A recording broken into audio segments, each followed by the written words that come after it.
Hello दोस्तों, welcome back to inspiring books.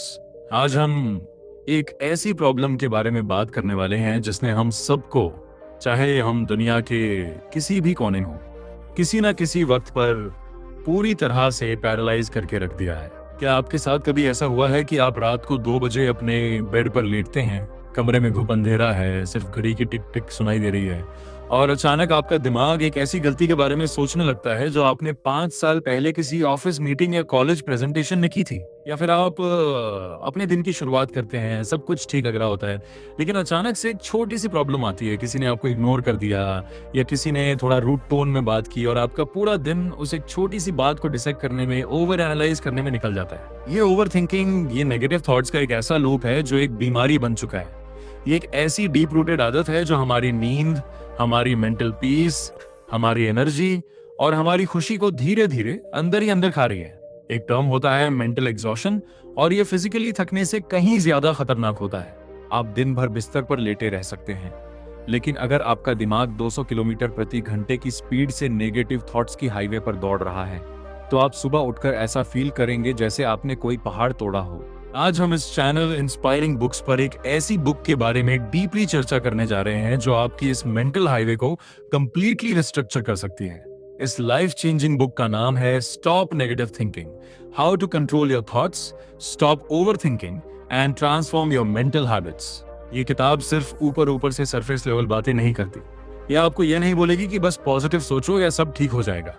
Author जानते हैं कि जब आप एंजाइटी या ओवर थिंकिंग के डीपेस्ट गड्ढे में होते हैं, तब थिंक पॉजिटिव सुनना एक मजाक जैसा लगता है। इस किताब के ऑथर ने इन स्ट्रगल्स को पर्सनली फेस किया है, अपने माइंड की डार्क एलिज को देखा है, इंसोम्निया झेला है, छोटी बातों पर ओवररिएक्ट करने की आदत से लड़े हैं और एक्सट्रीम सेंसिटिविटी को फेस किया है। इसीलिए उनकी बातें किसी प्रोफेसर की थ्योरेटिकल लेक्चर जैसी नहीं लगती, बल्कि एक समझदार दोस्त की तरह लगती हैं जो आपका हाथ पकड़कर आपको इस माइंड के भूल भुलैया से बाहर निकलने का सॉलिड एक्शनेबल रास्ता दिखाता है। दोस्तों, इस किताब का सबसे पहला और सबसे जरूरी प्रिंसिपल यह है कि हमें अपने दिमाग की साइकोलॉजी को समझना होगा। हमारा माइंड आखिर नेगेटिव क्यों सोचता है? इसका जवाब हमारी इवोल्यूशनरी बायोलॉजी में छुपा है। हजारों साल पहले जब हमारे पूर्वज जंगलों में रहते थे, तो उनका मेन गोल खुश रहना नहीं था, उनका मेन गोल था जिंदा रहना। अगर एक आदि मानव झाड़ियों में कोई आवाज सुनता तो उसके दिमाग के पास दो ऑप्शंस थे। पहला ऑप्शन, शायद हवा चल रही होगी, मैं रिलैक्स करता हूँ। दूसरा ऑप्शन, शायद वहां कोई शेर छुपा है जो मुझे खा जाएगा। अब सोचिए, जिस इंसान ने पहला ऑप्शन चुना और वहां सच में शेर निकला, तो उसकी कहानी वहीं खत्म हो गई। लेकिन जिसने हमेशा वर्स्ट केस सिनेरियो सोचा, नेगेटिविटी बायस को अपनाया, वो जिंदा बचा और उसी का डीएनए आज हम सबके अंदर है। हमारा माइंड स्पेसिफिकली डेंजर को, थ्रेट्स को स्पॉट करने के लिए डिजाइन किया गया है। साइकोलॉजी इसको नेगेटिविटी बायस कहती है। ये हमारा एक सर्वाइवल मैकेनिज्म है। प्रॉब्लम यह है कि आज हम जंगलों में नहीं रहते, आज हमारे आसपास कोई शेर नहीं घूम रहा है, लेकिन हमारा दिमाग वही पुराना प्रिमिटिव सॉफ्टवेयर चला रहा है।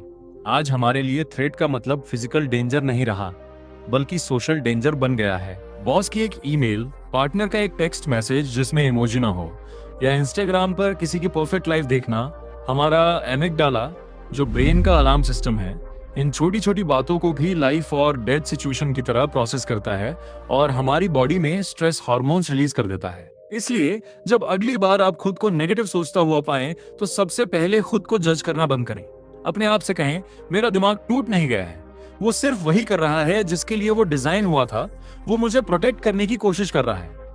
पर अब हमें अपने इस एंशिएंट माइंड को मॉडर्न दुनिया के हिसाब से रिट्रेन करना है। किताब आगे बढ़ती है और एक बहुत ही पावरफुल कॉन्सेप्ट इंट्रोड्यूस करती है जिसे कॉग्निटिव डिस्टॉर्शंस कहते हैं।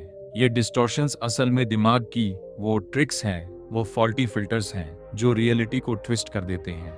जैसे कार्निवल के फन हाउस में क्रूप डायने होते हैं जो पतले इंसान को मोटा और मोटे को पतला दिखाते हैं, वैसे ही ये कॉग्निटिव डिस्टॉर्शंस हमारी लाइफ की सिचुएशंस को बहुत ज्यादा बुरा और थ्रेटनिंग बनाकर पेश करते हैं। आइए कुछ सबसे कॉमन डिस्टॉर्शंस को डिटेल में समझते हैं, क्योंकि इन्हें आइडेंटिफाई करना ही फ्रीडम का पहला स्टेप है।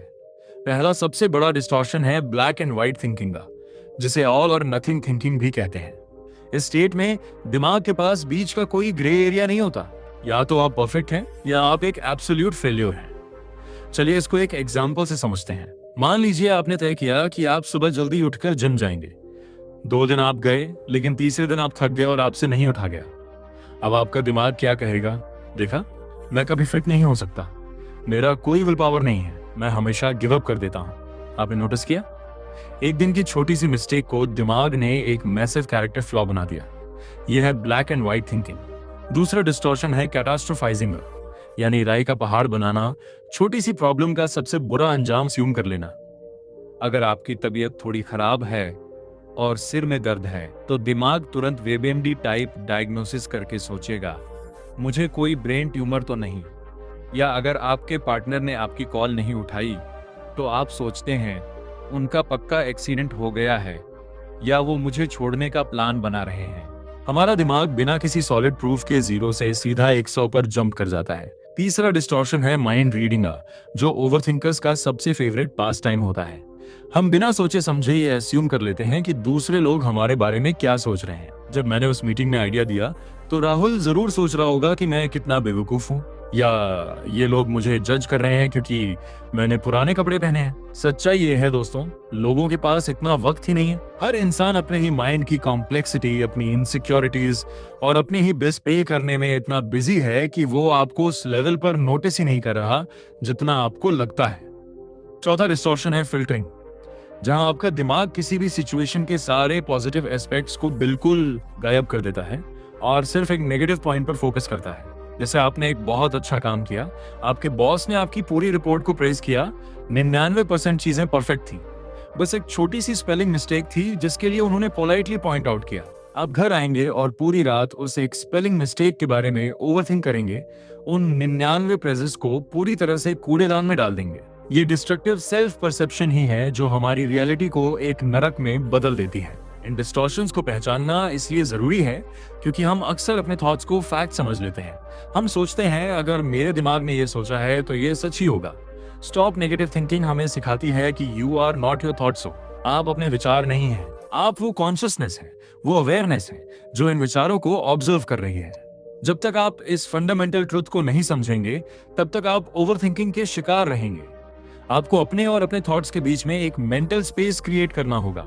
ऑथर एक सिंपल टेक्निक सजेस्ट करते हैं, जब भी कोई नेगेटिविटी हावी हो तो अपने आप से पूछो, क्या मेरे पास इस थॉट को प्रूव करने के लिए कोई एब्सोल्यूट अनडिनाइबल एविडेंस है? 99% ऑफ द टाइम आपका जवाब होगा नहीं। ये एक इमेजिनरी प्रॉब्लम है जो फ्यूचर में कभी एक्सिस्ट नहीं करती, सिर्फ मेरे माइंड में है। अब आते हैं इस किताब के सबसे ट्रांसफॉर्मेटिव और प्रोफाउंड चैप्टर पर, जो है सेल्फ एक्सेप्टेंस और सेल्फ कंपैशन। हम बचपन से सिखाए गए हैं कि सक्सेसफुल होने के लिए हमें अपने आप पर बहुत सख्त होना पड़ता है। हमें लगता है कि खुद को पनिश करके, खुद को गालियां देकर हम मोटिवेट हो जाएंगे। जब हम गलती करते हैं तो हमारी इनर वॉइस कैसी होती है? मैं कितना बड़ा गधा हूं, मुझसे काम ढंग से नहीं होता, मेरी किस्मत ही खराब है। दोस्तों, एक एक्सपेरिमेंट कीजिए। जो बातें आप अपने आप को रोते हुए एंजाइटी ने कहते हैं, क्या आप वही बातें अपने सबसे बेस्ट फ्रेंड को बोलेंगे जब वो किसी मुश्किल वक्त से गुजर रहा होगा? बिल्कुल नहीं। आप उसके पास जाएंगे, उसके कंधे पर हाथ रखेंगे और कहेंगे, कोई बात नहीं यार, सबसे गलती होती है, तू इससे निकल जाएगा। तो फिर आप यही काइंडनेस, यही कंपैशन खुद को क्यों नहीं देते? ऑथर समझाते हैं कि इनर क्रिटिसिज्म कभी भी लॉन्ग लास्टिंग चेंज नहीं लाता। ये सिर्फ शेम और गिल्ट पैदा करता है जो नेगेटिव थिंकिंग को और बढ़ाता है। ट्रू ट्रांसफॉर्मेशन और मेंटल पीस तब आती है जब आप सेल्फ एक्सेप्टेंस को एम्ब्रेस करते हैं। सेल्फ एक्सेप्टेंस का मतलब ये नहीं है कि आप आलसी बन जाएं या अपनी कमियों को सुधारना छोड़ दें, बिल्कुल नहीं। इसका मतलब है कि आप डीपली और अनकंडीशनली ये एक्सेप्ट करें कि आप एक ह्यूमन बीइंग हैं, आप एक रोबोट नहीं हैं, आप फ्लॉड हैं और इसमें कुछ भी गलत नहीं है। जब आप अपनी खामियों को एक्सेप्ट कर लेते हैं तो उन खामियों की ताकत आप पर से खत्म हो जाती है। उसके बाद आता है कंपैशन। सेल्फ कंपैशन का आसान शब्दों में मतलब है मुश्किल वक्त में खुद का सबसे अच्छा दोस्त बनना। जब ओवर थिंकिंग का दौरा पड़े, जब आप फेल फील करें, तो खुद को मेंटली पीटना बंद करें। अपने आप से बात करें जैसे आप किसी बच्चे से बात करते। कहें, मैं जानता हूं तू डर रहा है, मैं जानता हूं फ्यूचर का टेंशन है, लेकिन हम मिलकर इसको फिगर आउट कर लेंगे, तू अकेला नहीं है। ये सेल्फ टॉक का शिफ्ट दोस्तों किसी चमत्कार से कम नहीं है। एक स्ट्रॉन्ग इनर फाउंडेशन बिल्ड होने से आपकी दुनिया की एक्सटर्नल प्रॉब्लम्स छोटी लगने लगती हैं। बुद्धा की एक बहुत फेमस स्टोरी है द सेकंड एरो, जिसका जिक्र ऐसी कई साइकोलॉजिकल किताबों में होता है। जब आपको चोट लगती है या कोई रिजेक्शन मिलता है तो वो लाइफ का पहला तीर है। वो दर्द देगा और उस पर आपका कोई कंट्रोल नहीं है। लेकिन उस रिजेक्शन के बाद आप घर आकर खुद से कहते हैं, मैं ही यूजलेस हूं, मुझे कभी कोई प्यार नहीं करेगा।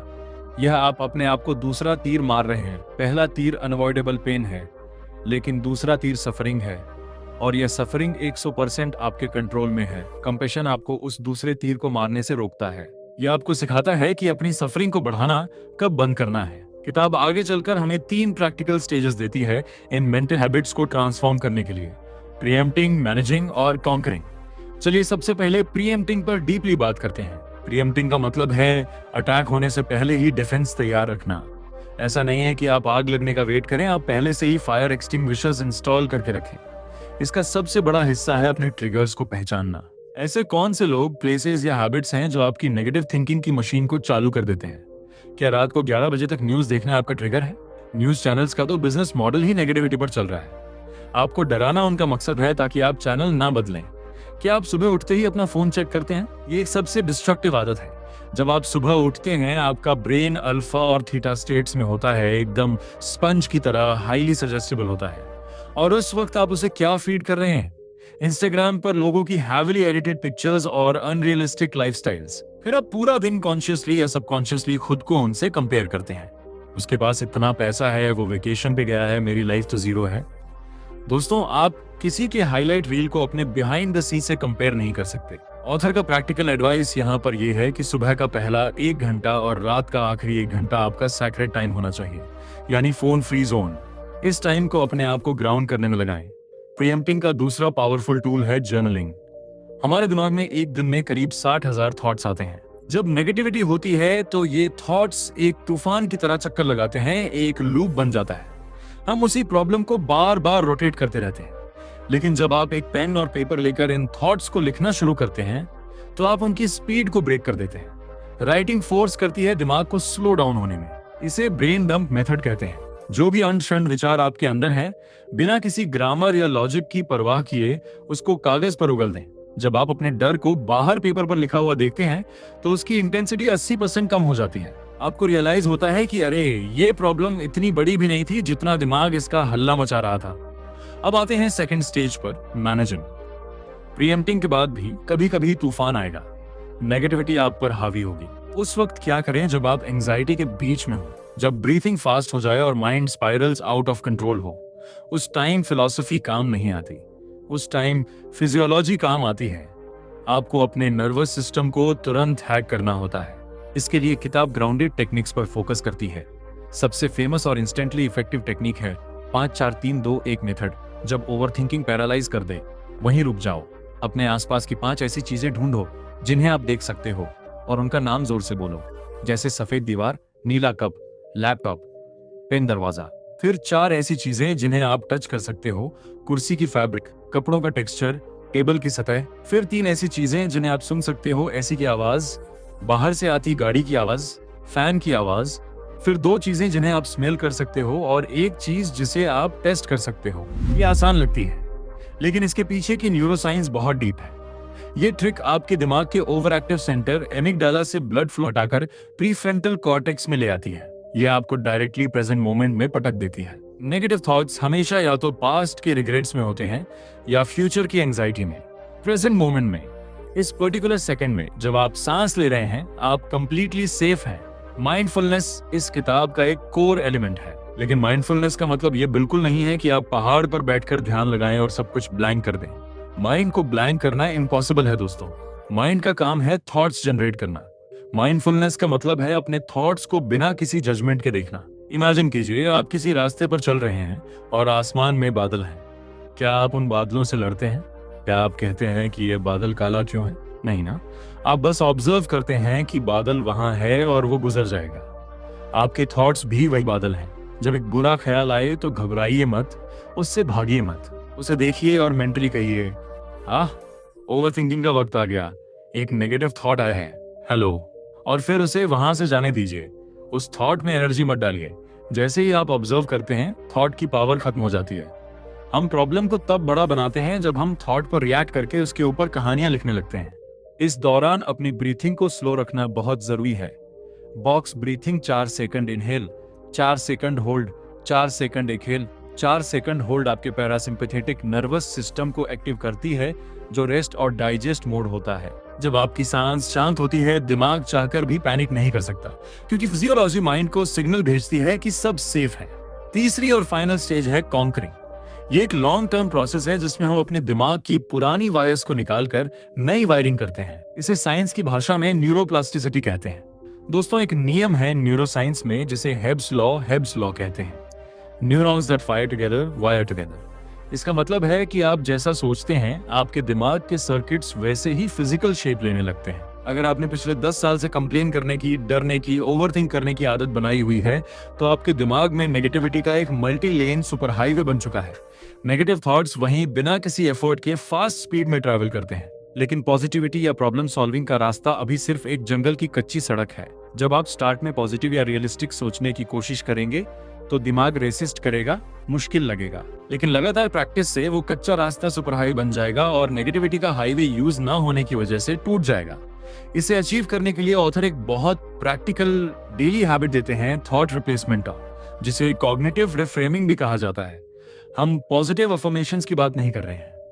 अगर आप डिप्रेशन में हैं और आईने में देखकर कहेंगे मैं दुनिया का सबसे खुश इंसान हूं, तो आपका दिमाग कहेगा तो झूठ बोल रहा है। ब्लाइंड पॉजिटिविटी टॉक्सिक होती है। रिफ्रेमिंग का मतलब है रियलिस्टिक और प्रॉब्लम सॉल्विंग एंगल ढूंढना। जब आपको थॉट आए मैं सब कुछ बर्बाद कर देता हूं, मैं फेल्योर हूं, तो आप इसको पकड़ें और रिफ्रेम करें, हाँ, मैं इस पर्टिकुलर टास्क में फेल हुआ हूं, लेकिन मैंने पास्ट में बहुत कुछ अचीव भी किया है। इस फेल्योर से मैं क्या सीख सकता हूं ताकि अगली बार ऐसा ना हो। आप देखेंगे कि इस रिफ्रेम थॉट में गिल्ट की जगह एक्शन और ग्रोथ का फोकस है। एक और जोरदार टेक्निक है वोरी टाइम शेड्यूल करना। दोस्तों, हमारे दिमाग की फितरत है कि जब इसको परेशान होना होता है तो वो पूरा दिन बैकग्राउंड में बेचैन रहता है। बुक रेकमेंड करती है कि आप अपने दिन में 20 से 30 मिनट का एक स्पेसिफिक वोरी टाइम फिक्स करें। मान लीजिए शाम को 5 बजे। अब दिन भर में जब भी आपको किसी चीज का टेंशन हो, कोई भी नेगेटिव थॉट परेशान करे, तो उसको एक नोटबुक में लिख लें और अपने दिमाग से स्ट्रिक्ट आवाज में कहें, मैं इस बारे में अभी नहीं सोचूंगा, इसके बारे में मैं शाम को 5 बजे अपने वोरी टाइम में सोचूंगा। शुरू में अजीब लगेगा, लेकिन दिमाग धीरे धीरे सीख जाएगा कि हर वक्त पैनिक नहीं करना है। और सबसे मजेदार बात यह है कि जब असल में 5 बजे आप अपनी वोरी लिस्ट लेकर बैठेंगे, तो आपको रियलाइज होगा कि उनमें से 90% चीजें तो बेकार थी और आपका मूड तब तक ठीक हो चुका होगा। इस तरह से आपने इफेक्टिवली अपने माइंड पर से उस इनविजिबल लीश को तोड़ दिया है जो उसने आप पर डाली हुई थी। इस सफर में अपनी एनवायरनमेंट को अपग्रेड करना बहुत जरूरी है। नेगेटिव थिंकिंग अकेली नहीं आती, वो नेगेटिव हैबिट्स के साथ जुड़ी होती है। Lack of sleep, junk food diet और लैक ऑफ एक्सरसाइज, ये सब मिलकर इन्फ्लेमेशन बढ़ाते हैं, जो दिमाग में ब्रेन फॉग और नेगेटिविटी लाता है। बॉडी को मूव करें, सनलाइट लें और अपने आसपास उन लोगों की कंपनी रखें जो सॉल्यूशंस की बात करते हैं, प्रॉब्लम्स की नहीं। जिन दोस्तों के पास हर सॉल्यूशन के लिए एक नई प्रॉब्लम है, उनसे फिजिकली और मेंटली एक डिस्टेंस बनाएं। उनकी नेगेटिविटी कंटेजियस छूत की बीमारी होती है, एक वायरस की तरह जो आपके क्लीन माइंड को इन्फेक्ट कर सकती है। इन सब छोटी छोटी हैबिट्स और स्ट्रेटजीज के कॉम्बिनेशन से एक ऐसा पावरफुल कंपाउंड इफेक्ट क्रिएट होता है जो आपकी पूरी लाइफ को एक नई ट्रेजेक्टरी पर भेज देता है।